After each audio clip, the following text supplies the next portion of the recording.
É interessante como todos os anos a gente faz listas de filmes mais aguardados para o ano, de modo geral, mas a gente esquece que todas as vezes, invariavelmente, tem aquelas surpresas, aquelas bolas curvas que ninguém vê chegando, e mais do que isso, aqueles filmes que muita gente não sabia nem da existência e que de repente chegam lá e fazem a festa. Não foi exatamente esse o último caso, mas com certeza, quando Kingsman, o Serviço Secreto, lançou em 2014, ninguém esperava que fosse ser o sucesso que foi. Tanto um sucesso de crítica, quer dizer, muitos elogios ao filme, como um sucesso gigantesco de bilheteria. O filme fez mais de 400 milhões ao redor do mundo e começou uma nova franquia. Uma franquia que começaria bem, né? O filme, afinal de contas, de 2014 é um filme bem legal e que cada vez mais dá a impressão de que não tem muito mais futuro. Não vou dizer que está terminando mal, mas definitivamente o ponto em que ela está agora é um ponto de absoluto esgotamento em muito poucos filmes, diga-se de passagem. Antes de qualquer coisa, pessoal, feliz ano novo, eu espero que 2022 seja um ano melhor do que 2021 em todos os sentidos, tanto para o mundo, como para o Brasil, como para o cinema de modo geral, claro, já que é o assunto da gente aqui. Antes de começar a comentar mais detalhes sobre o filme, eu vou pedir para você, se ainda não fez isso, lembre de se inscrever aqui embaixo no canal, também não se esqueça de curtir o vídeo, porque isso ajuda muito o canal a crescer e o YouTube a recomendar o vídeo para outras pessoas, e obviamente deixe o sininho das notificações aí ativado, porque assim você vai receber notificações sempre que a gente postar vídeos novos aqui. Você também pode me acompanhar no Twitter, na minha conta, onde eu faço comentários constantemente sobre cinema, e na minha conta do Letterboxd, em que eu estou sempre comentando lançamentos que eu vejo ao longo das semanas. Em Kingsman: A Origem, a história é absolutamente banal, mas mesmo assim eu vou dar uma linha aqui para você que por acaso é um entusiasta de Kingsman, está curioso em saber, enfim, e para quem não tá, fica também a informação. Aqui basicamente a gente acompanha as origens, naturalmente, né, da organização Kingsman, da organização de espionagem que foi apresentada pra gente em 2014 e continuada em 2017, naquele filme meia boca chamado Círculo Dourado. E nessas origens aqui, o Ralph Fiennes interpreta o Duque de Oxford, e ele é um cara que, no momento em que a gente está acompanhando o filme, é extremamente pacifista e trabalha junto com o rei para fazer com que a Inglaterra fique sempre protegida da guerra que se aproxima cada vez mais. A gente está ali mais ou menos em 1914 mesmo, 12 anos depois da morte da esposa do personagem, que morreu em frente ao filho dele, ao filho pequeno, que nesse momento já se tornou adulto, e tudo que ele sonha, ao contrário dos interesses do pai, obviamente, é lutar na guerra e servir ao país dele. Claro que no meio disso tem muita tramóia política que é inventada, tem muita coisa que é realmente pensada para fazer sentido para esses personagens principais, para esse pai e para esse filho,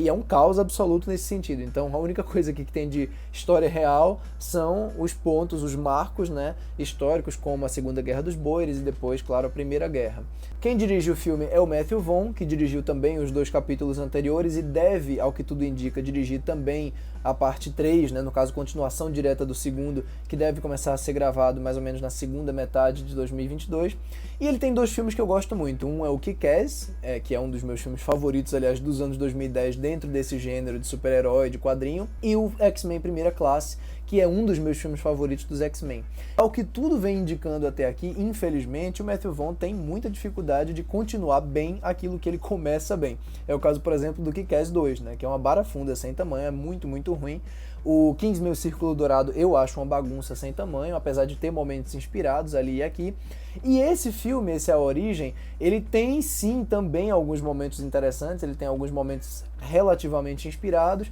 mas eu diria que eles só ficam minimamente na memória depois que a sessão acaba por conta de um elemento que eu vou dizer aqui que salva o filme de modo geral, que é o Ralph Fiennes. O Ralph Fiennes, na verdade, é um ator tão extraordinário, tão carismático, que ele tem o timing para tudo. Ele tem o timing da comédia, ele tem o timing do drama, ele tem o empenho e a maleabilidade para as cenas de ação, quer dizer, tudo que ele faz bem. E aqui é um desses casos. Por mais que tudo em volta dele, desde da trama até sequências isoladas de ação, sejam medíocres sem inspiração, ele tem muito comprometimento com o material, ele demonstra muito comprometimento com a ação, como eu falei, e dramaticamente também. A relação dele com o filho, por exemplo, é uma coisa que no roteiro parece absolutamente genérica, e é absolutamente genérica, especialmente por conta da questão da morte da mãe e de tudo mais, mas que com certos desdobramentos da história acabam ressoando de maneira mais emotiva, até mais impactante do que se imagina, pelo menos a princípio. E tudo isso, não se engane, não é porque o Matthew Vaughn tem um baita trabalho de encenação, não é porque o roteiro tem sacadas muito espertas e muito inteligentes e muito funcionais, não. É porque o Ralph Fiennes realmente consegue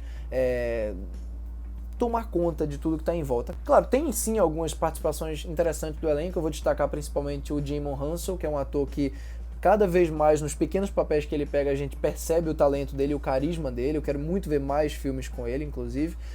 E o Charles Dance, que é um cara que ele aparece, você presta atenção nele, ele não precisa nem fazer muita coisa, ele é o Charles Dance, né? E eu queria falar não de maneira tão elogiosa, mas assim, destacar algumas coisas sobre o Harris Dixon, que é um ator que eu conheço daquele filme chamado Beach Rats, que é dirigido pela Eliza Hittman, um filme muito interessante, eu acho que foi o grande boom, na verdade, dele, depois ele apareceu também no segundo filme de Malévola e tal, mas apesar dele ser bonito, ter um porte bom e já ter demonstrado talento para cenas mais contidas, especialmente no Beach Rats, ele definitivamente não tem carisma para segurar esse filme nas cenas em que ele tá sozinho. Ele não tem metade, por exemplo, do carisma do Taron Egerton, que começou Kingsman lá em 2014. Claro que isso, num filme coeso, num filme competente, num filme que tem todas as pontas da trama amarradas, tem uma direção que sabe o que quer fazer e não depende só do carisma de um ator, no caso aqui o Ralph Fiennes, para funcionar, você nem perceberia, né? Mas no Kingsman, A Origem, definitivamente você percebe. Tem muito do filme que depende da interpretação do Harris Dixon, tem muito do filme que depende dessas tramóias